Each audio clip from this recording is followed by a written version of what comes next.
All right, this is lesson 78 of Algebra 2, page 324. All right, we've talked about vectors. Vectors have magnitude and they have direction. The magnitude is the length, how far it goes, and the direction is the angle at which it goes. So now we're really going to connect this to physics. It's all about forces and how forces offset one another and really cause an object to go in a certain direction. All right, so now they're gonna look like real life application problems, but it's the same process. The process of calculating it is no different. All right, so look at 78.1. Two ropes are attached at a point and pulled on with the directions and magnitudes shown. What is the resultant force? That means we're going to add those forces to see what the resultant force is by pulling the ropes in those directions. All right, so even though it looks like a pulley system, I'm going to draw it on the coordinate plane because that is just helpful to have it on the coordinate plane.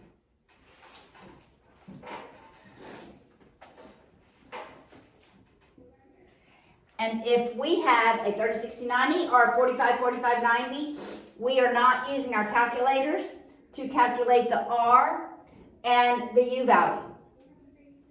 But I want us to remember, the R value relates to the X axis, right? And what trig ratio do we use? Cosine. All right, so we're doing the same thing in pre-calculus. Exactly, this same thing. In my pre-calculus class, we're looking at vectors. Except we're not looking at them on the Cartesian coordinate plane.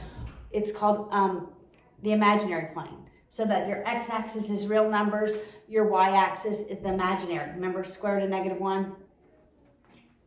So we're looking at converting imaginary. Today, they look like, all right, let's calculate this and then I'll show you what they look like. Because I would be making up numbers. -R, +U. All right, but we have 30, 60, 90, a 45, 45, 90, so we don't use our calculators. Let's do the 30, 60, 90. What's the value of U? 30 times the sun. No, we're not using our calculator. What is the value of U? Opposite 30. 80? Oh, 20. 20, it's half. That's exactly right. So, that's 20. Because what's the Pythagorean triplet? 1, 1, Square root of 3. square root of 3, 2. 1 square root of 3, 2. 1 square root of 3, 2. All right. So then how do I get from the 30 opposite to 60? I multiply by square root of 3. So it's 20 square root of 3. So today we have 40 at 30 degrees, right?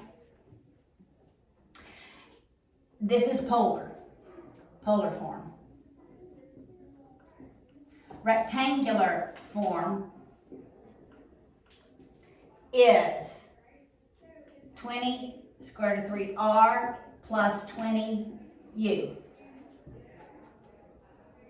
Polar form in pre-calculus and calculus looks like 40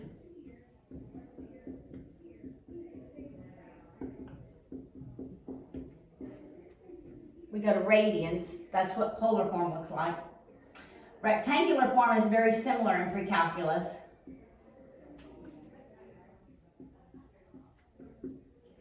It just, the second number is an I value. All right, so just keep this in mind. This is lagniappe, right? This is not this year, but tying it in to the future, okay? So you don't need to know this today.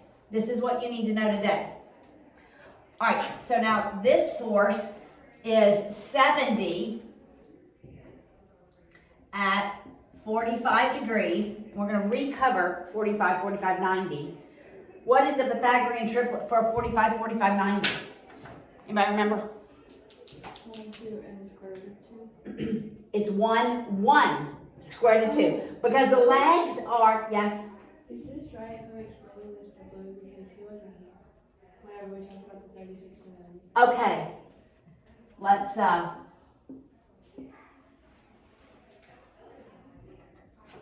opposite 30 is 1. All right, so if I have a 30 degrees, 60 degrees, and there's got to be a video for it. Opposite 30 is 1, opposite 60 is square root of 3, and the hypotenuse is 2. All right, this is an isosceles right triangle. Every isosceles right triangle is a 45, 45, 90. All right, and we're going to revisit this today. But for a 45, 45, 90, it's 1, 1, square root of 2. All right, we have the hypotenuse. How do I get back to the leg in a 45, 45, 90? Divide by the square root. Divide by the square root of 2. So it's 70 divided by square root of 2. But we're in algebra, so what must I do?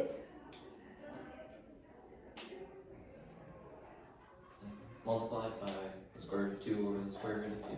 That's right. Rationalize that denominator. I rationalize, make it a rational number because right now it's an irrational number. So I multiply by square root of 2 over square root of 2. And those sides are 70 square root of 2 over 2. But I can still simplify. Because 2 goes into 70 35 times. So it's 35 square root of 2. And that's both R and U because it's isosceles. So my R is negative 35 square root of 2R.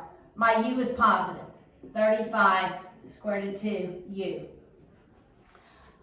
All right, somebody add the R values, somebody add the U values in your calculators for me.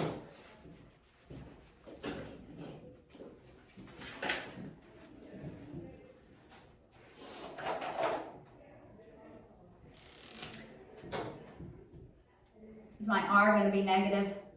My U is obviously going to be positive. What's the R value?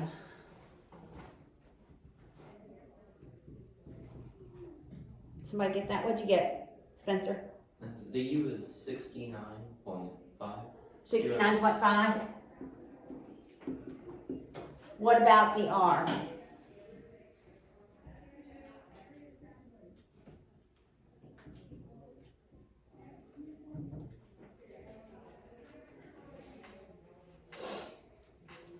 What'd you get? Did you get it, Sarah? I'm still doing the first one. How did you say it was? How'd you get what? 70 over square root of 2. Because going from the hypotenuse to a leg in a 45, 45, 90. Because the Pythagorean triplet is 1, 1 square root of 2. To get from the leg to the hypotenuse, I multiply by square root of 2. To get from the hypotenuse back to the leg, I divide by square root of 2. So the value of U and R. So here's my hypotenuse. So I take the value of the hypotenuse and I divide by square root of 2 to get to the leg. So that's 70 divided by square root of 2. Okay. But I rationalize that denominator. So the U and R values are the same. Yes, because it is an isosceles triangle. So 70 is equal to square root of 2 on that triangle, right? Yes. So the R would be 1, so it's just why isn't it 70 over 1, 70 over... Okay, how do I get from square root of 2 to 1? And we're going to talk about this in a minute. That's the next lesson. Oh, But I have covered this vaguely. To get from square root of 2, how do I make square root of 2 equal to 1? square it again. Square root of 2. No, I divide by it. Right, that's what I did here to get to that side. All right, then to get from 1 to square root of 2, I take 1, multiply it by square root of 2 to get to square root of 2. we're gonna look at lots of examples in a minute, in the next lesson. All right? So, anybody get this? What's that value? Negative 14.86. All right, negative 14.86. I'm not done here. To get the resultant force, we want it in polar form. So I draw this vector and I go back to polar form. My R value is negative, it's 14.86. My U value is 69.5. I draw that vector back to the origin. It's exactly what we just did in pre-calculus. All right, so I need this angle. That's going to be my theta. And this is my magnitude. So how am I going to solve for the magnitude? How would you solve for the magnitude?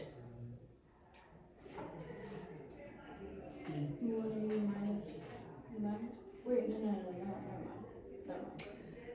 Okay, you were going for the direction, the Yeah, angle. I was, Yeah. I want the magnitude, the length of that side. How do I solve for that?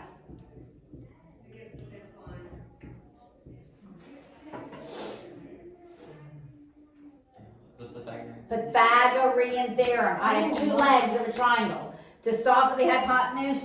All right, so see, I need you guys to say, what do I know? And you know the fact it's a right triangle. That's what I know. I have two sides of a right triangle. How do I solve for the third side? Always Pythagorean theorem. All right, So sorry, is anybody in here parked along the fence line? yeah, Yes. They gotta get moved all the way to the other side of the building. okay, like this minute? Yeah, like because the garbage isn't coming in a few weeks, and so he came and told us we can't park there on Tuesdays anymore. Okay, all right, thank Fence you. line like the all the way down. On here, Yeah. yeah. All right, me too.